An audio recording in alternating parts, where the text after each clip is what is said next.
A very warm welcome to all of you, wherever you might be tuning in from. Welcome to KDRTV Live.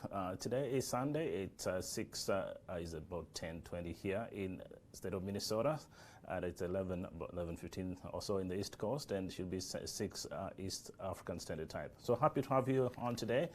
We're going to have an interesting discussion today, beginning with a conversation with some of the candidates here who are running for elective offices and from within the African immigrant communities here in the state of Minnesota. We'll begin our conversation first with Boni Njenga, who's also running for the position of commissioner for Hennepin County here in the state of Minnesota. And then shortly after that, we'll be talking to Zakara Haldawa, who's also running to be one of the state senators here in the state of Minnesota. Shortly after that, we will be welcoming our brother Nasibu Serefa from the African Development Center, who will be talking about the power of numbers. I really encourage you guys to make sure that you tune in also during that time. So for now, I want to bring on the show Boni Njenga. Hey, Boni, how are you, sir?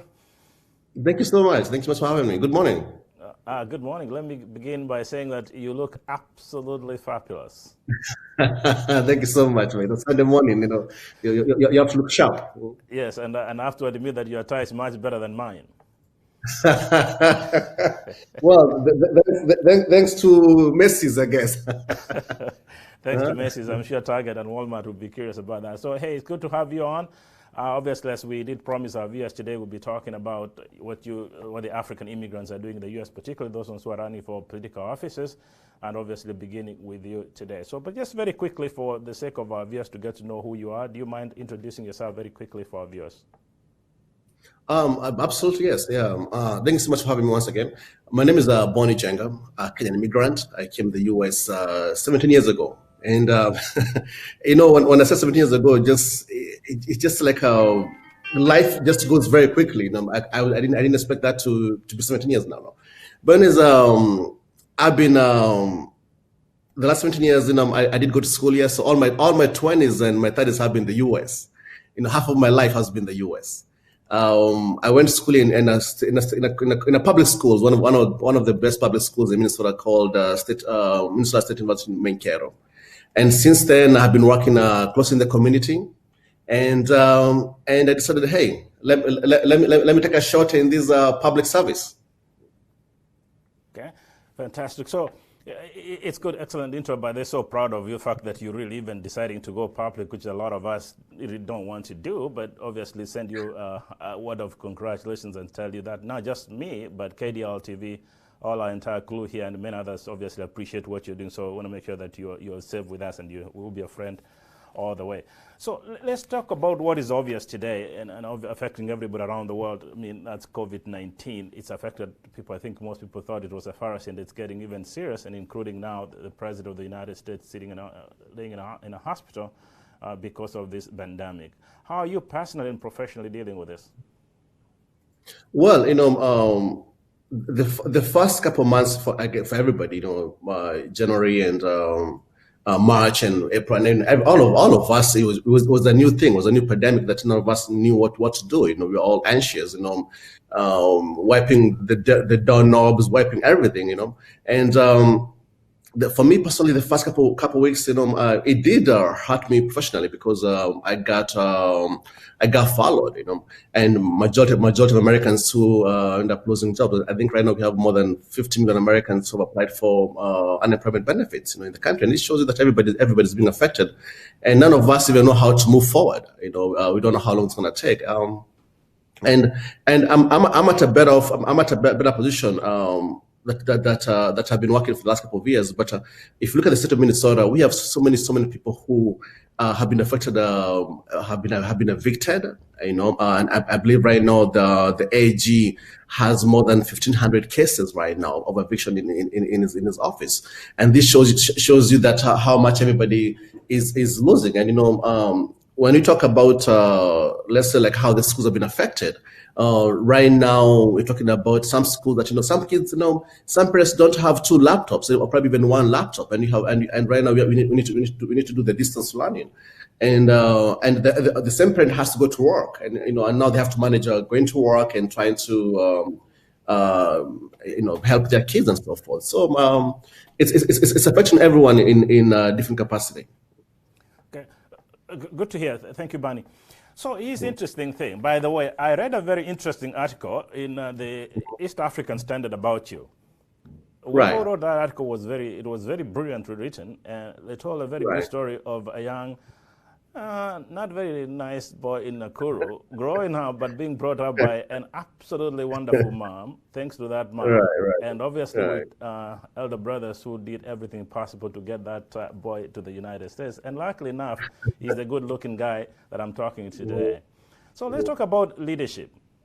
So for the sake of our viewers, what did you learn from your parents, especially your mom, in respect to leadership, and how does that lesson really inform your leadership understanding? When I was growing up, I used to. My mom, she's a people's person, and she used to take me to go to the market, to the circle, and I used to. I used to be like, why are you taking me? And she'll go home. How African mothers are like introducing their sons to every single person that they meet. And later on, actually, right now as I'm campaigning, that's what I'm using, because one I realized that my mom taught me how to listen to people and how to have that not judging, saying hi to everybody. And giving them time, giving them every candidate you're talking to, everybody you're talking to, your time and giving them one-on-one. So I wanna thank so much my mom for giving me that a good foundation. I was raised by a single mother, and going back to that article, it was very candid, and this shows you that one thing I tell people that my mom really believed in America so much. My mom believed the land of the free, land of the brave, because that I went to 4 high schools in Kenya. So after my final years, you have the gap year before you go to college, and so mom was like, no, and at that time, I don't know if you remember this, but we had this the kumi pombe, Yes. And mom was like, no. I think if you stay here, you're gonna be very bad, So she's like, no. I'm gonna ship you to America. And I tell people that me, I got the visa the same day, came to the US the same day. that's how my mom was going to send me to America. But right now, I'm one of our proudest. I'm one of her favorite kids, for what I've achieved in America, yes. Yes, I think you chose the words very carefully so that you don't get in trouble with your siblings, but I'll tell you for sure that, tell you for sure that you're great. So knowing what you now know then, and talking to our viewers who are looking at you as a potential commissioner in the state of Minnesota, and obviously not just in the state of Minnesota, but there are many young people across the country who are watching you and thinking, wow, this is so inspirational. We're probably having another Ilhan Omar, or we're having another Obama in the making. What are your 3 strengths that you think can propel you into the position of leadership?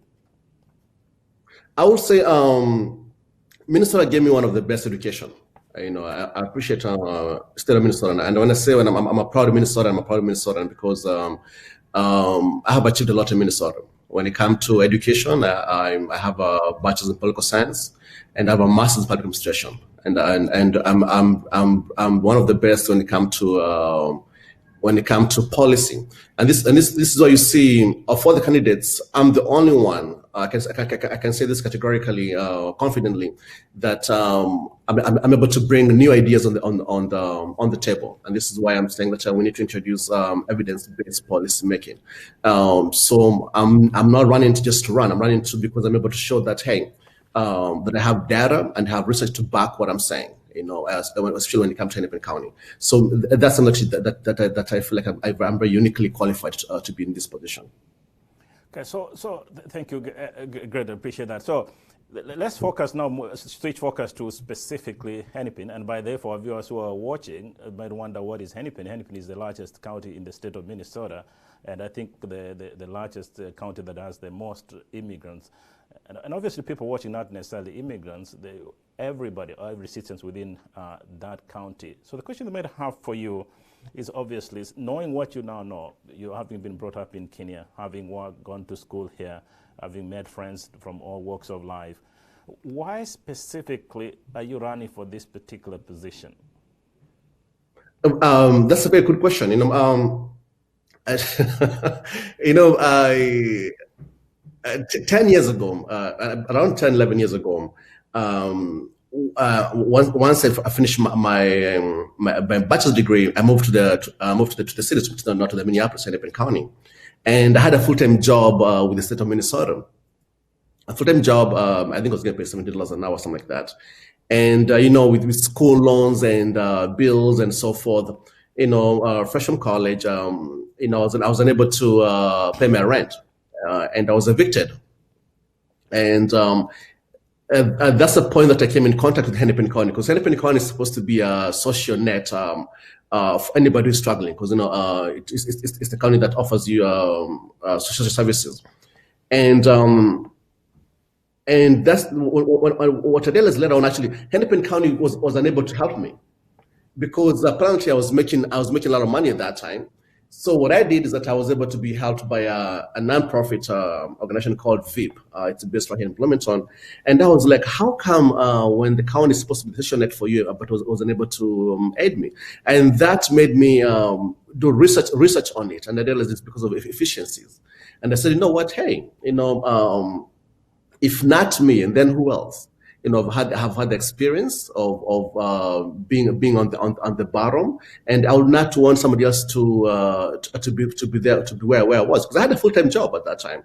And I said, you know what? Hey, no, I need to see what was going on here. And I realized, Hennepin County is very behind when it comes to modernizing governance. And so I was like, you know what? No. This is the best, because I have had experience in the community for the last 10 years. I've actually held forums with the current commissioner. I've co-chaired some of the forums in this district, and I said, you know what? Hey, if not me, who else? Okay. Yeah. So, good. So it's actually you. There you go. So the answer is simple. It's actually you, and that's what it is. So let's talk about, you talked about experience, interesting experience in Kenya, experience in schools, and experience working obviously in corporate. But share with our viewers, especially those ones within the Hennepin County. What's your experience with when it comes to working with a diverse group of people? You know as best as I know that Hennepin County is very diverse in nature. There are African immigrants, there are African Americans, there are Asians, there are whites. Pretty much every background is in the county of Hennepin. What is your experience working with those diverse groups, and how does that experience prepare you for this position?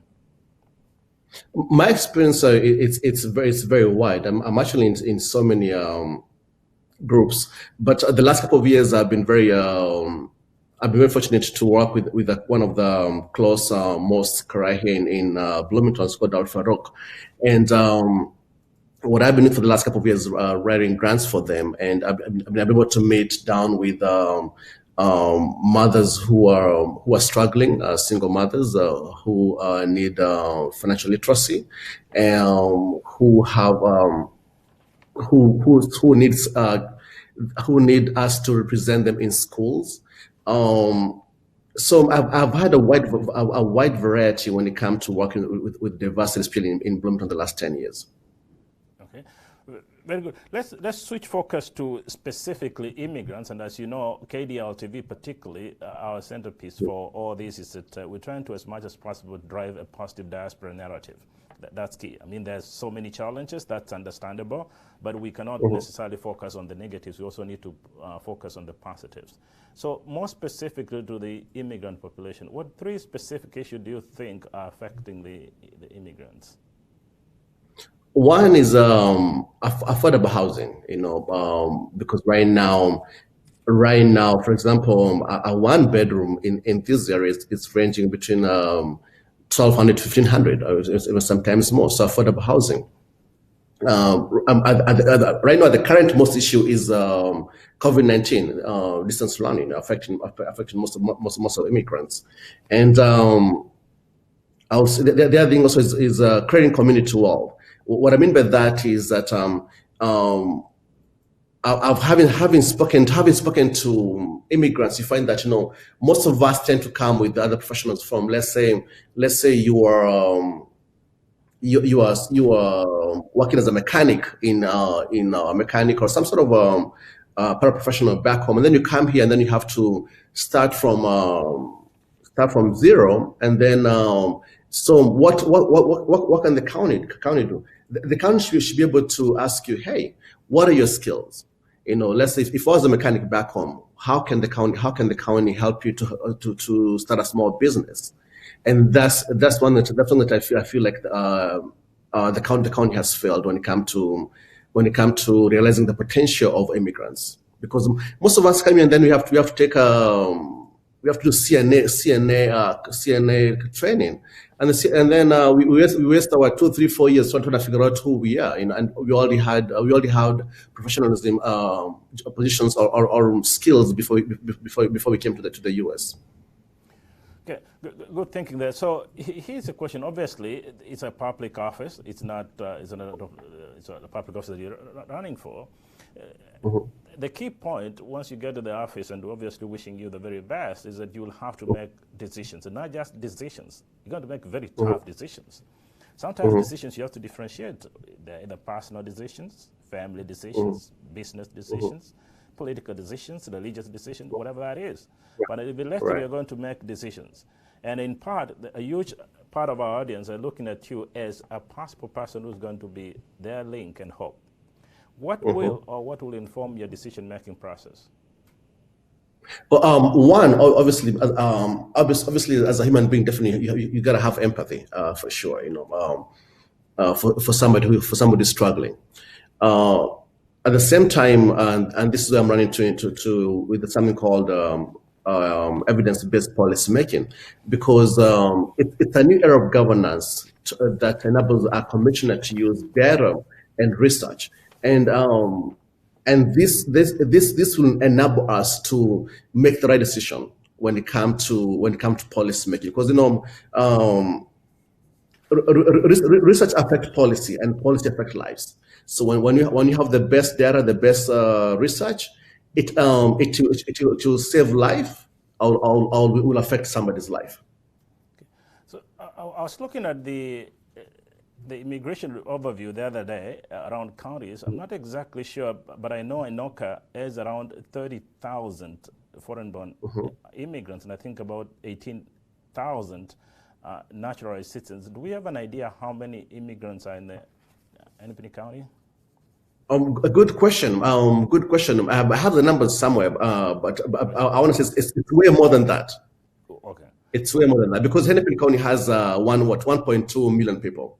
Okay, so that could be very high, and that really puts a lot of weight on you. That's essentially what right. Exactly, and right now, like right now, when we talk about let's say Lake Street in Minneapolis, it has a lot of immigrant businesses that have been affected right now with COVID-19, and also when it comes to the uprising we had a few months ago, and so the people that we need to first worry about, Okay, very good. And to our viewers who are watching right now, by the way, we're talking to Boni Njenga, who is running for the position of county commissioner in the Hennepin County here in the state of Minnesota. If you have any questions for him, please post those questions on our comment section on Facebook or YouTube or Twitter. We'll bring those questions here momentarily, or comments if you have any questions. Again, as we talk, just Sarah Odawa is also standing by to come on, and as we're talking about business, Sarafa, I think Nasib Saraba is standing by from Africa Development Center. We'll be talking about businesses within the African community, and I think that might also get the numbers as well.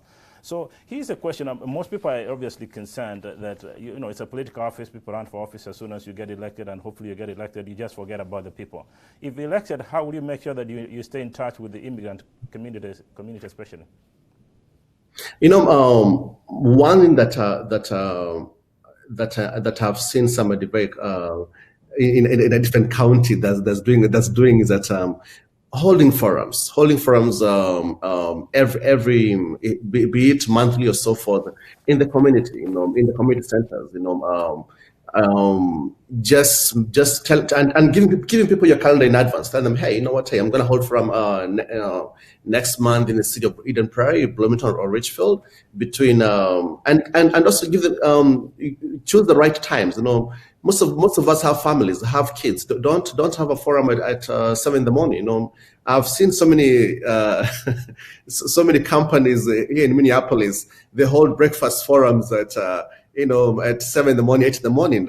Come on, who's gonna make it? You have 2, 3 kids to drop from school and so forth and go to work. So at least for let's say for most of our communities, which brings me a lived experience is that I want to have forums on a Saturday afternoon or on a Friday evening. On a Sunday afternoon, a time that accommodates everybody. That have an hour or 2 forums and ask people, hey, this is what I'm thinking, and what are your views on this? Okay, very good. Again, for our viewers, if you have any comments or questions for Boni, please feel free to post them there. Again, Boni, KDRTV will always be your friend all the way. So let's switch to I'll talk about the big picture here. Some people have described this year's elections as the consequential elections or election of our lifetime. Why, in your view, do you think people should really participate in this year's elections? Good question. Well, I guess the election applies to more of in terms of federal level. For me, is that if you look at how the COVID-19 has been approached, comparing to other first world countries, Germany, France, or even small countries like Taiwan, who were able to approach it in a very data-oriented and a very scientific manner, and they're able to have a very small number that has died in their communities. So I think what 2019 has taught us is that who has leadership and who has the best interest for the country. For the country. Okay. By the way, so when I have a few questions from the audience, I don't want to be at the center of this thing. There are a lot of people who are really watching you, and some might think I'm being too nice to you. So I see some questions. And by the way, I honestly have to say that I appreciate you. You seem to be very eloquent and really polished with ideas, and this is exactly what we really want to see going forward. So there is a first comment. I think your quick reaction. Is that a question? That's the question, yeah.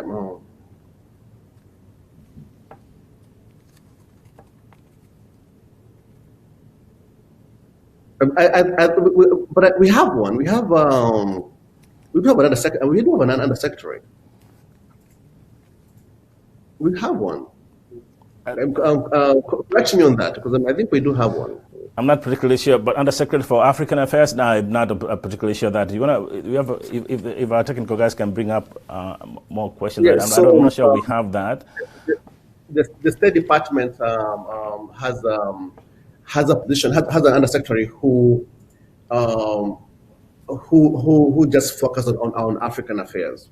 No, I think what the question what they're not a full secretary, but the Undersecretary. So we do have one.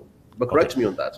So I think essentially the question is what the question is, a big picture, they're trying to say we have a huge population of immigrants around here, especially in the Twin Cities. I think the big picture is what do we do to make sure that we bring all the immigrants together so that we can speak same voice or same on the same tone. That's essentially. Very good question. I know we have to look at other communities what they have done. And I do say that most of our communities, what they do is that most of us come here with student visa, like I came here for student visa. We go to college and then we move to the suburbs, and then we're not actively or engaged in what's going on, and we are raising kids. You don't know who is your mayor, you don't know who is your who's in your school board. You have no interest, because you have a full-time job, you have a good job, you have a well-paying job, you're paying your bills, you have a big house. But at the same time is that these people are affecting your kids every single day, affecting the sure that you're making for your kids, your taxes, your roads, how they're going to be designed, so forth. So it's very important for us as a community to be engaged. But how do you get engaged? By definitely being organized. being organized is the most important thing. And that one last point is that, right now, especially like the Kenyan community, we do have a very young, engaged, and very active president and Madam President holder. So, people who are visionary in that aspect.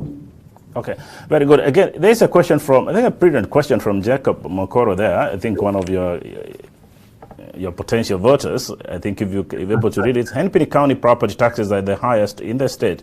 If elected as a county commissioner, do you plan to promote any changes to existing taxes? If so, why?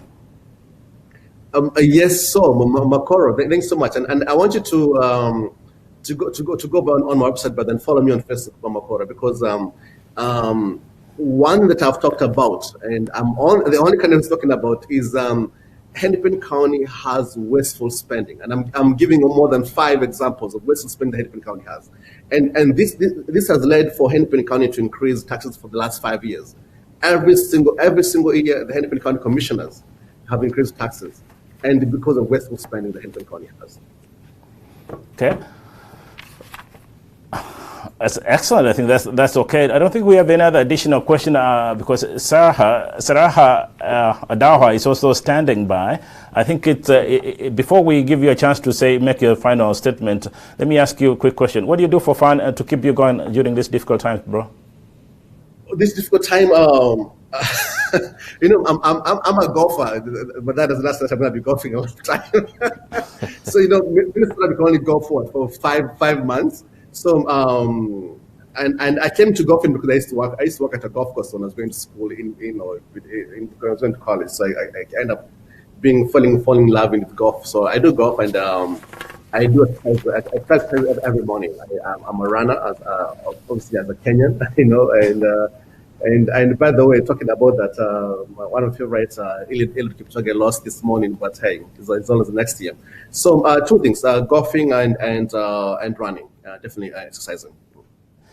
Keeps me sane. Oh, that's good. I think I want to try that as well. I haven't been keeping myself very healthy, but I'll probably join you in the golf course in the next few days. Yeah.